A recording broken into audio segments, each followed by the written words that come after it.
Assalamualaikum warahmatullahi wabarakatuh. Selamat datang kembali rekan-rekan perencana, para praktisi, dan semua penggerak pembangunan di seluruh Indonesia.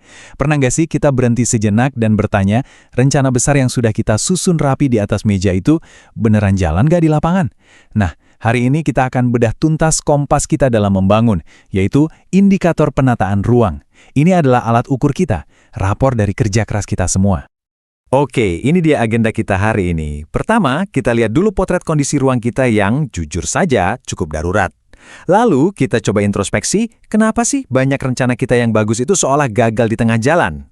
Setelah itu, baru kita bicara solusi. Mulai dari visinya harus seperti apa, bagaimana kebijakan negara mencoba menerjemahkannya, dan puncaknya, gimana cara kita pakai indikator ini sebagai kompas yang akurat. Yuk, kita mulai. Oke, kita masuk ke bagian pertama. Dan saya mau tegaskan, ini bukan cuma soal data teknis ya. Ini adalah potret sebuah krisis nyata yang sedang kita hadapi bersama. Penting banget kita paham urgensinya sebelum kita bisa bicara soal solusi. Coba lihat angka ini, 70%. Bayangin aja, tubuh kita, tapi 70% asupan gizinya lari ke satu lengan saja. Ya kira-kira begitulah gambaran Indonesia sekarang. Mayoritas kue pembangunan dan infrastruktur itu numpuk di bagian barat. Para ahli menyebutnya kegagalan penataan spasial.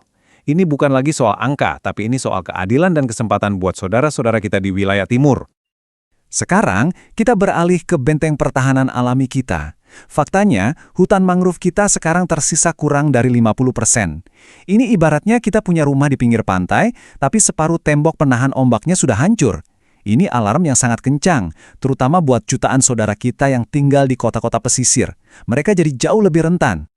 Dan angka ini mungkin yang paling bikin kita miris. 35.000 hektar per tahun. Biar kebayang, luas itu hampir setara dengan setengah dari luas Jakarta yang hilang setiap tahun. Ini bukan lagi soal pohon ya, ini soal hilangnya sumber air bersih, soal punahnya keanekaragaman hayati, dan rusaknya keseimbangan alam yang menopang hidup kita semua. Nah, kita semua, apalagi yang tiap hari di lapangan, pasti sering banget bertanya, rencananya kan udah bagus, udah detail, kok hasilnya di lapangan begini-begini aja ya? Di bagian ini, kita akan coba jujur-jujuran mendiagnosis akar masalahnya secara sistemik. Inilah 5 penyakit utama dalam sistem kita, dan semuanya ini saling berkaitan loh, dimulai dari perencanaan yang terlalu dari atas ke bawah, terlalu Jakarta sentris, yang seringkali abai sama kearifan lokal. Ini kemudian memicu ego sektoral, setiap kementerian, setiap dinas punya peta dan rencana sendiri-sendiri yang akhirnya saling tabrakan. Partisipasi masyarakat? Seringnya cuma formalitas. Ujung-ujungnya pengawasan di lapangan jadi lemah. Hasilnya, yaitu tadi, rencana tinggal rencana. Oke, cukup dulu bicara masalah. Sekarang, mari kita alihkan energi kita untuk bicara jalan keluar. Kita nggak boleh pesimis. Mari kita lihat visi masa depan seperti apa yang harus jadi pegangan kita bersama untuk memutus rantai masalah tadi. Ini dia pilar-pilar yang harus kita tegakkan. Keberlanjutan jadi jawaban untuk masalah deforestasi. Keterlibatan masyarakat sebagai subjek bukan objek jadi solusi untuk partisipasi yang rendah. Transparansi dan kolaborasi jadi senjata untuk meruntuhkan ego sektoral. Inilah fondasi baru untuk tata ruang Indonesia yang lebih adil dan pastinya lestari. Visi yang hebat tanpa ada aksi nyata ya cuma jadi mimpi. Nah, kendaraan untuk mewujudkan visi tadi adalah kebijakan. Sekarang, mari kita lihat bagaimana arah kebijakan nasional kita saat ini mencoba menerjemahkan prinsip-prinsip ideal tadi menjadi kenyataan. Yang pertama, kita punya RPJPN. Anggap saja ini sebagai komitmen jangka panjang negara untuk menyembuhkan ketimpangan Jawa sentris yang kita bahas di awal tadi. Arahnya jelas, alirkan investasi dan infrastruktur ke timur dan memandang Indonesia sebagai satu kesatuan ruang yang utuh. Berikutnya, IKN Nusantara. Terlepas dari segala perdebatannya ya, coba deh kita lihat IKN dari kacamata seorang perencana. IKN ini adalah sebuah laboratorium raksasa. Disinilah konsep Forest City, di mana 60% areanya harus tetap hijau dan teknologi Smart City diuji coba dalam skala besar. Kalau ini berhasil, bisa jadi cetak biru pembangunan kota-kota lain di Indonesia. Dan jangan pernah lupa, pekerjaan kita sehari-hari di level daerah itu punya dampak global loh. Setiap kali kita memperjuangkan ruang terbuka hijau, merancang jalur sepeda, atau mengendalikan alih fungsi lahan, kita itu sebenarnya sedang berkontribusi langsung pada komitmen Indonesia di panggung dunia, seperti SDGs dan Perjanjian Paris. Peran kita ini sangat strategis. Dan yang menjadi konduktor atau dirijen dari semua ini adalah rencana tata ruang wilayah nasional yang baru. Tugas utamanya adalah memastikan semua pemain, pusat, provinsi, kabupaten, bermain dalam satu irama yang sama. Biar nggak ada lagi tuh cerita saling sikut atau tumpang tindih rencana.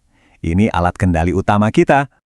Oke, kita udah tahu masalahnya, sudah tahu visinya, sudah tahu juga kendaraannya ya lewat kebijakan.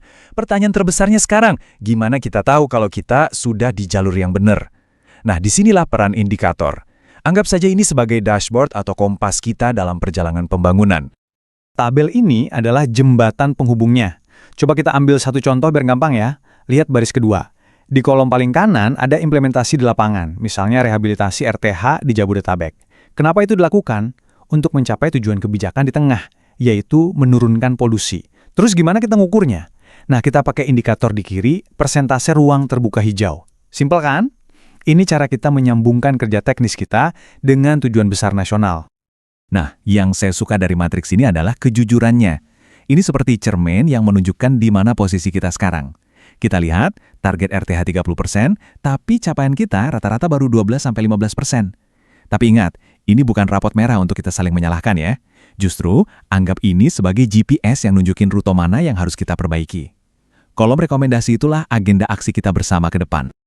Pada akhirnya, semua alat ukur, semua data, semua kebijakan, itu akan kembali ke satu hal. Seperti yang tertulis di sini, bukan hanya akurat secara teknis, tapi jujur juga secara niat. Kenapa?